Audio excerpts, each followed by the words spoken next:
आपातकाल की याद में 25 जून को संविधान हत्या दिवस के रूप में मनाने का फैसला केंद्र सरकार ने किया है।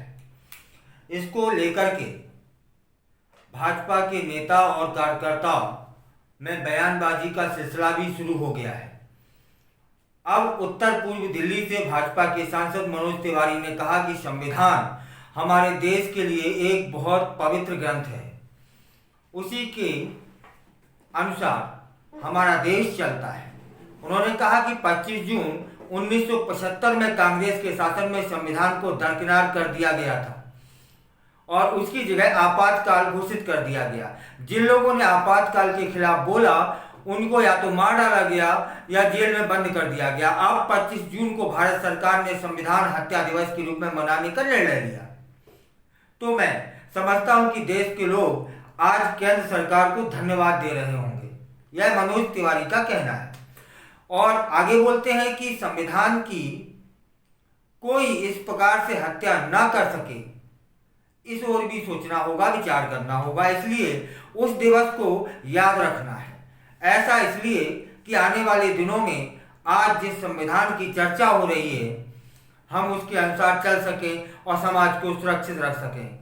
25 जून 1975 को तत्कालीन प्रधानमंत्री इंदिरा गांधी ने इमरजेंसी लगाने की घोषणा की थी और इसी के साथ आम लोगों की स्वतंत्रता समाप्त कर दी गई। खैर, वे कितने लोग थे जिन्होंने कष्ट सहा, कोई बता पाएगा? फिलहाल विरोधी दलों के नेता या तो जेल में बंदी कर दिए गए उस समय या फरार हो गए। इंदिरा गांधी इमरजेंसी लगाकर बहुत ज्यादा ताकतवर हो चुकी थी। संसद, अदालत, मीडिया, किसी में उनके खिलाफ बोलने की ताकत नहीं रह गई थी। अब देश के उस काले पहलू को याद रखने के लिए केंद्र सरकार ने 25 जून को संविधान हत्या दिवस के रूप में मनाने का फैसला किया है। मुझे एक बात समझ में नहीं आती, यह जो सिलसिला शुरू हो गया है बयानबाजी का, बात आई और गई भी तो हो सकती है।